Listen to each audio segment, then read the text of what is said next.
Hello भाइयों। तो आज मैं बात करूंगा। एक न्यूज़ देख रहा था मैं। गुजरात समाचार में मैंने एक न्यूज़ देखी राजस्थान एजुकेशन के बारे में। तो अब हम समझते हैं कि वहाँ क्या हो रखा है ना। बड़ी इंटरेस्टिंग खबर है भाई, बड़ा मजा आएगा आज आपको, मैं गारंटी देता हूँ। तो क्या है वहाँ पे, राजस्थान का एजुकेशन मिनिस्टर मदन दिलावर, उनका एक स्टेटमेंट छपा है। और क्या है वो, और उस स्टेटमेंट की वजह से जो है ना, उसे बहुत बड़ा बयान माना जा रहा है। और पूरे जो टीचर्स हैं गवर्नमेंट स्कूल के, वो बड़े परेशान हो गए हैं कि अब क्या होगा क्योंकि उनका स्टेटमेंट ही ऐसा है। उन्होंने कुछ चीज़ें कही हैं कि गवर्नमेंट स्कूल में अगर स्टूडेंट्स फेल होते हैं तो एक्शन लिया जाएगा टीचर के ऊपर, गवर्नमेंट टीचर के ऊपर। दूसरा, एग्जाम में मिनिमम 50% मार्क्स आने चाहिए। और ये बताया है उन्होंने कि स्टूडेंट्स के पॉजिटिव, इससे बच्चों पे, पढ़ाई पे पॉजिटिव इफेक्ट पड़ेगा, सकारात्मक असर पड़ेगा। अब सकारात्मक पड़ेगा या नकारात्मक पड़ेगा, ये तो देखते हैं। ठीक है, चलिए। लेकिन टीचर जरूर परेशान हो गए सारे के सारे राजस्थान के चलो तो समझते हैं पॉजिटिव इफेक्ट क्या होगा इसका। देखो, पॉजिटिव इफेक्ट होगा, टीचर्स, जो टीचर सिंसियर और सीरियस थे पहले से पढ़ाने में, उनको तो कोई टेंशन ही नहीं है। बाकी जो टीचर्स नहीं पढ़ा रहे थे, वो थोड़े सिंसियर हो जाएंगे या तो सीरियस हो जाएंगे। यानी बच्चों को पढ़ाएंगे, सिखाएंगे, बच्चों को समझाएंगे, पढ़ने के लिए प्रेरित करेंगे, इंस्पायर करेंगे कि भैया पढ़ो, तुम नहीं पढ़ोगे तो हमारा हो जाएगा काम। माहौल थोड़ा गवर्नमेंट स्कूल का सुधरेगा, है ना। कुछ टीचर्स ऐसे होते थे ना, जो लेट आ रहे हैं, जल्दी भाग जा रहे हैं, है ना। स्कूल में तो आए हैं लेकिन क्लास में नहीं जा रहे, क्लास में गए हैं लेकिन पढ़ा नहीं रहे। तो ऐसे टीचर्स जो हैं वो थोड़े से, उनको सोचना चाहिए ये काम गलत है। पढ़ाना तो चाहिए भाई, आपको फीस, आपको जो है सैलरी मिल रही है, गवर्नमेंट मोटी मोटी सैलरी दे रही है, तो पढ़ाओ, दिल से पढ़ाओ, अच्छे से पढ़ाओ। लेकिन अब थोड़ा समझ के देखते हैं कि इसके क्या नेगेटिव इफेक्ट रहेंगे। बिल्कुल रहेंगे नेगेटिव इफेक्ट। अब जब टीचरों को इतना बोल दोगे कि एक्शन होगा, बच्चा फेल नहीं होना चाहिए, तो फिर वो तो चोर रास्ते ढूंढने की कोशिश करेगा। सारे टीचर्स तो नहीं, लेकिन कुछ टीचर्स उल्टे पुल्टे रास्ते ढूंढ के लाएंगे। हो सकता है बच्चे के एग्जाम की कॉपी खाली छुड़वाई जाए और बाद में घर पे बैठ के किसी दूसरे बच्चे से लिखवाया जाए। एमसीक्यू जो रहते हैं, ब्लैंक स्पेस जो रहते हैं, वो उनको बोल दिया जाए खाली छोड़ दो, बाद में हम भरेंगे घर बैठ के शांति से ये पॉसिबल है।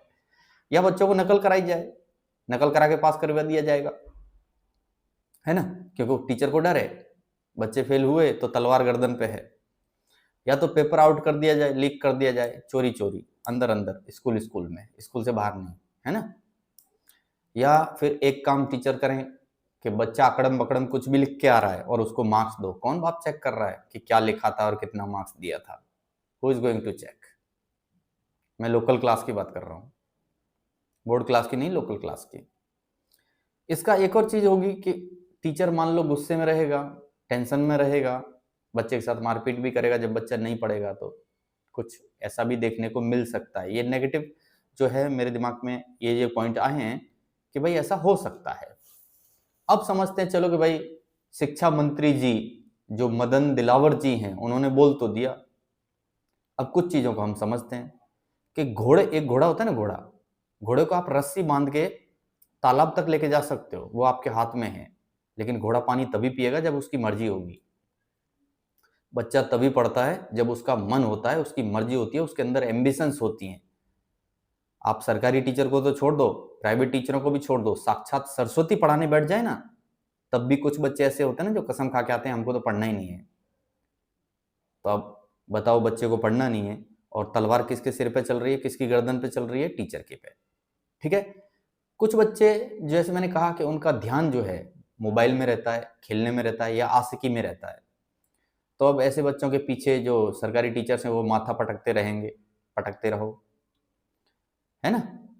कुछ बच्चे ऐसे होते हैं जो स्कूल ही नहीं जाते, स्कूल से एब्सेंट रहते हैं। कारण बहुत सारे हैं, इरेगुलर रहते हैं स्कूल में, कोई भी कारण हो सकता है। या तो हो सकता है पेरेंट्स के साथ कहीं काम करने जा रहे हों, है ना। या पेरेंट्स के किसी छोटे मोटे बिजनेस में वो मतलब उनका सपोर्ट कर रहे हों कहीं पे। जैसे कोई दुकान रहती है, बच्चे भी चले जाते हैं, बच्चे भी संभाल लेते हैं दुकान को, लाइक दिस। तो लेकिन एब्सेंट रहते हैं बच्चे। अब जो बच्चा आ ही नहीं पा रहा या आ नहीं रहा रेगुलरली, टीचर क्या करेगा, माथा पटकता रहेगा उसके पीछे। सोचने वाली बात है ये सब।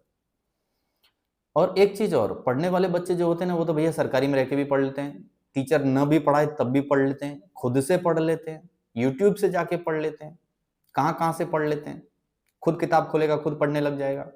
और नहीं पढ़ने वाले तो प्राइवेट स्कूल में भी फेल हो रहे हैं, समझ रहे हो? नहीं पढ़ने वाले तो प्राइवेट स्कूल में भी फेल हो रहे हैं, लाख लाख रुपया फीस देके फेल हो रहे हैं। अब बताओ। चलिए कोई बात नहीं, सोचने वाले पॉइंट हैं ये। बच्चा पढ़ नहीं रहा और सजा किसको दी जा रही है, दी जाएगी या दी जाने वाली है? शिक्षक को। गलती किसकी? स्टूडेंट की। हाँ, वो टीचर गलत हैं जो पढ़ा नहीं रहे, जो समझा नहीं रहे, जो सिखा नहीं रहे, जो क्लास नहीं ले रहे, जो रेगुलर तरीके से पढ़ा के सिलेबस को टाइम से कंप्लीट नहीं करा रहे, घास काट रहे हैं पढ़ाने के नाम पे, सरकार की फीस को खामखा ले रहे हैं, वो टीचर खराब हैं। लेकिन कुछ बच्चे भी तो खराब हैं कि नहीं? तो मैं तो यही कहूँगा भाई, सारे टीचरों से, राजस्थान के सारे टीचरों से, पढ़ाओ भाई पढ़ाओ, दिल से पढ़ाओ, हैं? स्कूल में पढ़ाओ, रास्ते में चलते चलते बच्चों को पढ़ाओ, बच्चों के घर जा जाके पढ़ाओ। फेल नहीं होना चाहिए बच्चा, तलवार गर्दन पे है। बच्चों से कहूंगा भाई पढ़ लो भाई, तुम नहीं पढ़ोगे तो राजस्थान के टीचरों के गर्दन पे तलवार आ रही है, पढ़ लो, सब पढ़ लो भाई। ठीक है गाइज, तो बस इतना ही बोलूंगा। मजेदार है, भारत विश्व गुरु बन रहा है धीरे धीरे, है ना? चलो बनने दो, हम भी बनाते हैं विश्व गुरु, हम भी सपोर्ट करते हैं जितना हमसे हो जाता है। Okay guys, thank you.